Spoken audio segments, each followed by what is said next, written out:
Welcome back to Jay's Tech Tips. So today I will be going through with you guys a build.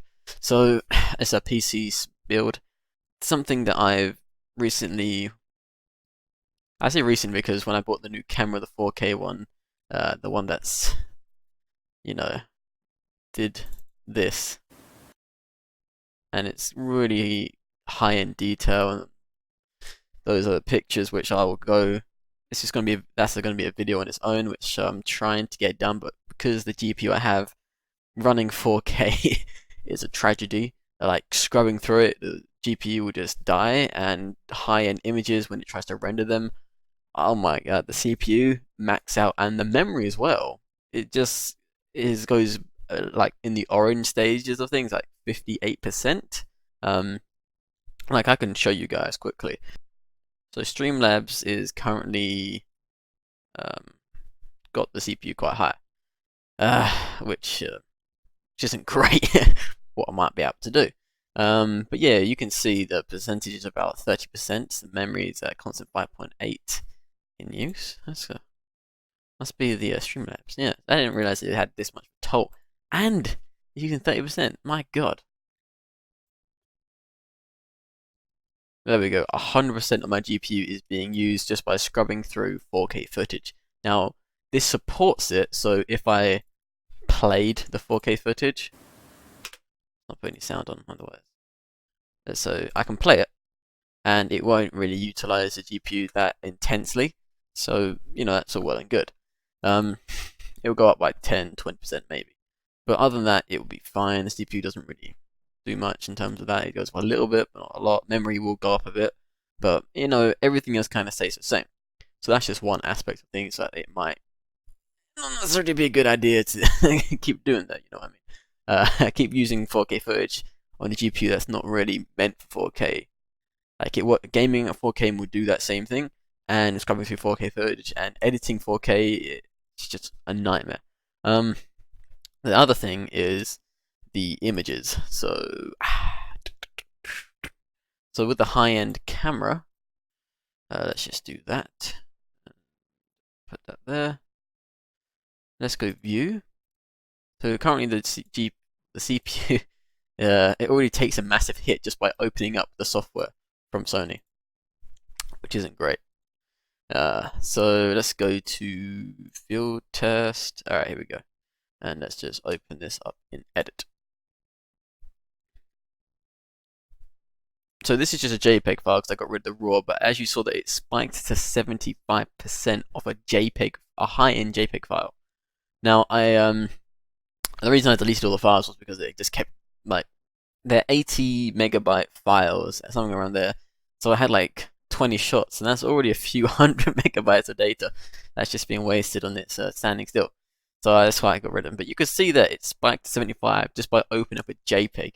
Now, maybe if I had the rest of the files on there, you guys could see it. But when it rendered the image, you could see it square by square render the image, and it would kind of displace it from everything else that wasn't rendered yet. And there'd be a render section in the middle, and everything else was being rendered around it, and it would slowly just square by square render the image, and that was horrible. Yeah, so luckily it's I got rid of them. So the components for the new build, start off with the processor, and then work away according to the list. So the first thing I'm going to go for is the AMD Ryzen 9 3900X. And the reason I went for this is because it is better than the Core i9 9900K in terms of processing power. So I mean as in it will do 4K at such a faster rate, it will do all these, it's a work processor basically. If you want a workstation, a powerful workstation, you will want to go for this. If you want to do gaming, it's fine for that as well. But I'm not going to lie to you, it is about 10 to 20 frames less superior than a Core i9 900K. Just about that. That was it. But in some games, it did beat the Core i9 900K. It's just the Core i9 came out on top in terms of gaming for FPS than the AMD Ryzen 9 3900X.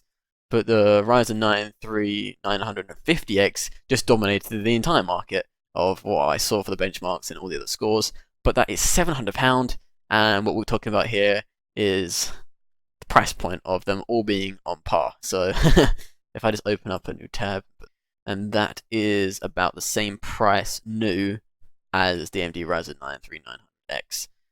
That is secondhand, that is refurbished, and these two are no longer listed. That has tax, and it's also in dollars, so it's from America, and that's going to be more expensive due to the shipping, so forth. So that's going to produce £500, and yeah, so in some places it costs more. Amazon is £440, which is a few pound more because it was £470, now it's £450. So £10 more, and for an amazing workstation, it renders images quicker. It will process your 4K footage faster. I looked at Core i7s, and people were like, there is no point. So what are you doing? Like, are you okay in the head or something? Like, you for some reason went for the Core i7. Why? I don't know. Is there something wrong with you? I cannot recommend the Core i7 or the Ryzen 7 3800. They're both rubbish. Okay, if you want a decent workstation, go for one of these two. If you want a workstation, go for the AMD Ryzen 9. If you want better performance gaming, you go for the Core i9 9900K. But if you want best overall, you go for the AMD Ryzen 9 3950X. Okay, I have been with Intel for 21 years. All the time I've been alive since birth. I think my first computer had an Intel in it, so yeah, it just wasn't amazing because back then they weren't amazing. Everything was bad. We just enjoyed playing games that were fun. Games back then didn't have amazing graphics. They were more like, oh, you can run in this direction. Oh, that's Solitaire. That's a great game. Have you played this game called Creatures? It was fun. Creatures forever. But yeah, Creatures 2, I think. I'm not sure which one I played. I think I played all of them. But yeah, it was a fun little game. You hatched eggs. It was a little. I think it was running Windows 98. I forget which one it was. Then there was the original Command & Conquer. And that was like, god damn, hardcore stuff. It was a really short game. But back to 21 years in the future, we will play Fortnite with ease, and League of Legends with ease, and upgrading our rig to play 4K. So yeah, I'm going for the AMD Ryzen 9, and the reason I'm not going for the AMD Ryzen 9, and you can't really compare the Core i9 900K or the Core i9 900K to the 50 because the price point is £720 right there. Yes, we will go on to the motherboard. Now, the reason I picked this motherboard was because its compatibility. That was it. It was compatible. It was a good price point, £250. It was made by Asus. It has RGB. Those are literally the main reasons why. I'm not joking. Also, it was chipset compatible, so it was the X570, which with all the 3000 series AMD chipset is X570 for the new models, and it has DDR4 PCIe 4 as well. It's got dual M.2, two-way SLI, three-way crossfire, and Intel GBE, USB 3.2, and ATX. A few other things as well. But yeah, if you want to know where the memory goes, it goes right there. So there's this panel, this bit here. You have to undo that, and then you will have to take off this bit here to get to the memory, and that's how you get to the memory. Yeah, it's a bit annoying, but oh well, I think it's just so dust doesn't get into it. But it's gonna be covered anyway. I'm not too sure they've uncovered it again. But yeah, it's up to them. And you can have 2 GPUs if you wanted to, but I'm only having one because I'm not prepared to spend an extra £400 on another 2060 Super, or bother to get a 2080 Titan because I don't need to. So yeah, that's the main reason. And also with the PCIe 4, you can get better memory, well, faster read and write. So at the PCIe 3, I think it's capped at 3,300 or something. Whereas with the PCIe 4, you can get up to about 5,000 megabytes, 5 gigabytes of data transfer rate. And you can't hold me to these stats exactly, but it was on here. So here we go. It was based on Toshiba's speed reach up to 5,000 megabytes read and 4,400 write. And if you want to use a PCIe 3, you'll be capped at 3,500 for read and 3,400 for write, so 1,000 megabytes less. And the one I looked at was 1 terabyte Corsair one, whatever it was, or a Samsung one. It was more expensive. I think it was a Samsung one. I think it was from eBuyer. eBuyer. It was the Samsung.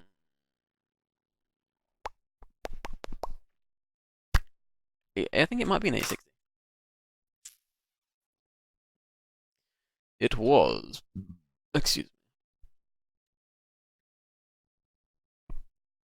Nope, it wasn't the 8. It was the. Nah, 70.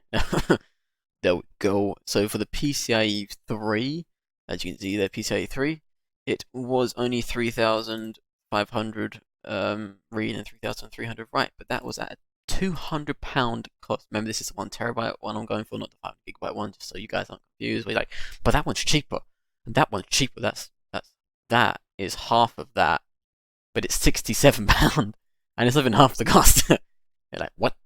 But yeah. So moving on. So we're gonna go for the 1 terabyte. So like I said earlier, upgrading from 500 gigabyte SSD to 1 terabyte SSD. But yeah, they're just ridiculously expensive for what they are, Samsung. So Sabrent PCIe 4, it's faster and better, and this one comes with a heatsink. So, and because we don't want any thermal throttling, we're gonna go for the heatsink option and not the non-heatsink option, which will be £15 cheaper. Something like that. 15, is it? Yeah, £15 cheaper. Along those lines. But we don't want any issues. But that is a thick heatsink. Look at the memory, how thin that is, and you're like, god damn, that's some heat pipes, and you got all that extra plastic or metal, whatever it is. But yeah, I looked at this and someone's tested it out, and yeah, it delivers on speed. Because it's got the Toshiba thing, it's based around chipset, I think it was, whatever it's called. Yeah, it's all good. 2 terabytes is just gonna set me back a bit. It's like, no, I can upgrade later, and also I can have 2 inside, but I'm just going to plan to use 1 currently. And I'm going for Corsair Vengeance. This was actually recommended as some of the best RAM for the motherboard. And also the DDR4 3200 MHz is some of the fastest you can get without overclocking it. For its price point, it's actually relatively cheap. For £130, it's not bad. So you kind of expect free delivery at a certain price point. So if I didn't, I'd be quite disappointed. I was like, you would hope to get a free delivery and everything, wouldn't you? Yeah, well, not all the time. Because half the things I'm getting from Scan, then a bit from Amazon, and then a bit from eBuyer. Most things were actually cheaper from Scan, which is kind of surprising because eBuyer tend to used to have, well, for the computer I'm using now, had cheaper stuff than Scan, but now Scan seems to be a bit cheaper, 2 to 3, 4 years down the line. I don't remember how long it's been. But yeah, so I'm going for Corsair Vengeance. It's also trusted memory, really. Corsair has really good memory, and you can go for the stupid option of RGB and everything else, but I'm here to save money, not not spend an awful lot. And if you guys keep looking at the total, like I have been, like, yeah, he's trying to save money at that price? What? Exactly. So, and then you'll be like, what do you mean trying to save money? His GPU is stupidly costly. Yeah, so the GPU is actually one of the most expensive GPUs on the market at eBay. It's the most expensive one, I think, for the 2060, obviously. I'm referring to not a 2070. You're like, but that's more expensive than the 20. What he's on about? What do you mean? There are more expensive ones like the 2070, 2080. Then you've got the Titans or Supers. So this has a clock speed of 118. 1815 megahertz, triple fan cooling, so it can clock a bit higher. And I think its CUDA cores are one of the best as well. It also has one of the highest amount, yeah, to 2,176. So this has the most amount of CUDA cores from what I've seen on just eVia, I think. And I think I looked at Scan. Can't hold me to that. I don't remember. So, but yeah, it was just great overall, and yeah, high performance. I'd recommend a 2060. Like I went from GTX 1060 to a 2060. I'm kind of on the lower end. Cost to performance is pretty good. I wouldn't recommend a 1660. And it's just stupid. Just go for the RTX because RTX actually have ray tracing. It's called ray tracing for a reason. RTX, the name is built around it. When you go for GTX, it is not. People are like, oh, GTX is supported with ray tracing. It's like, no, it's software compatible. RTX is hardware and software compatible. It doesn't actually do anything, and maybe a few like frames here or there, but that's about it. You can't see any real difference. It's like, is your RTX on? I have no idea. Is it even working? Did it break or something? What's going on there? No, they're just software updated the GTX, but you have no hardware because it was before it was born, or before it came out. So yeah. And also I'm gonna get Bluetooth. That's kind of like good because this PC doesn't have Bluetooth. I kind of forgot about it. I was like, there's something I'm building, but I don't remember what else. What is it? I'm forgetting. And it's like I get the computer. A month goes by. I'm like, I don't remember. Today, well, a few days ago, I haven't got Bluetooth. I can't connect these because I haven't got Bluetooth. So why don't you just buy one of those USBs and stick into the back of your PC? I don't want to do that. I'll wait till I buy my next PC and add it to the total cost. So yeah, that's where we are now. So the most expensive part of this is the CPU. We have everything but the heatsink for the CPU. I mean, it does come with a heatsink, but it's rubbish. And a case because of I'm not going to reuse this case, and this entire computer is going to someone else, and therefore I'm getting some money off of it. And then I'm basically, because I had to pay for the lens, I'm getting this much in total. So I have £100 to actually use.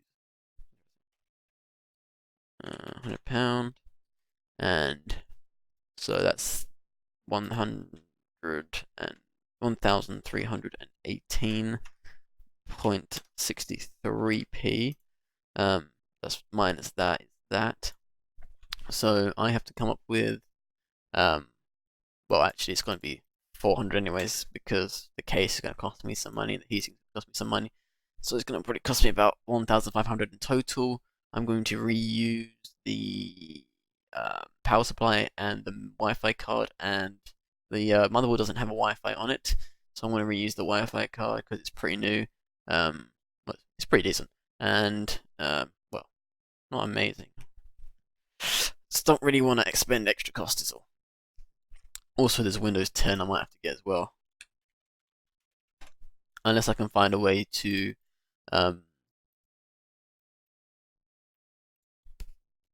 why did that not work? There we go. Unless I can find a way to image the drive over and save Windows 10 and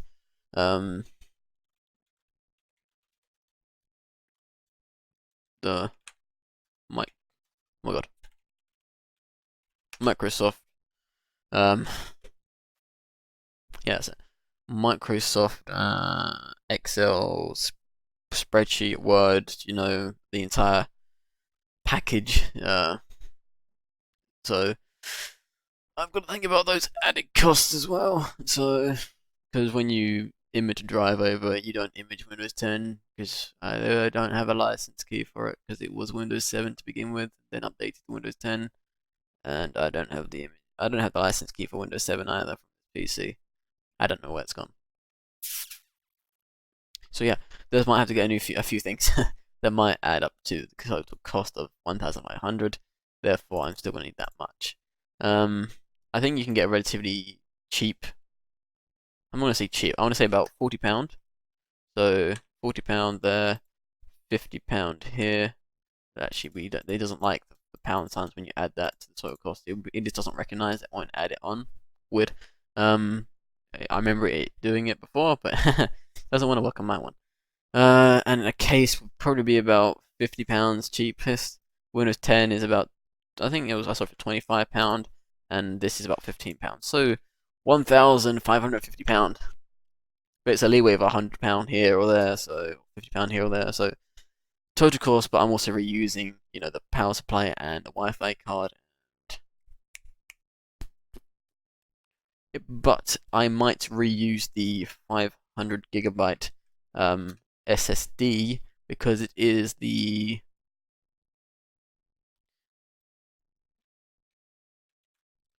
CD drive. He's like, he's forgot something else, hasn't he? CD drive. The 500 GB SSD inside the computer, instead of imaging the drive over, I can use that, and then I can also implement the 1 TB inside of the PC. So I'm having 1.5 TB of SSD storage, and I won't have to image the drive over. I will just add more storage to the PC. Therefore, I won't have to image Windows 10 when I already have Windows 10. So that could be a good compromise. But if not, I'm gonna have to do a few added costs, and a CD drive like £10 is pretty cheap. But yeah, there's a few things here and there which I can do, but that's just a rough guess of, because I've seen a few things. I think I did look at that. I looked at the case. Cheapest I was like £50, £25 for Windows 10. It's not something I want to spend on. Microsoft I think I got it for about £15 or something. Get it pretty cheap these days, and CD drive is about £10. Neither here or there. But yeah, if I can use the SSD from here, then because it's a slightly different sort of model, it can just kind of fit above or below the CD drive. This one can, so it's really simple and easy. So thank you guys for watching, and I hope you guys had a bit more insight, maybe what to build for your workstation, or this can also be used as a gaming station as well. Just a very powerful workstation as well. And if you want it to work, you can work on it. If you want a game, you can game on it. I would just recommend buying more than one monitor if you wanted to do some sort of streaming and stuff, just because it makes life easier for you.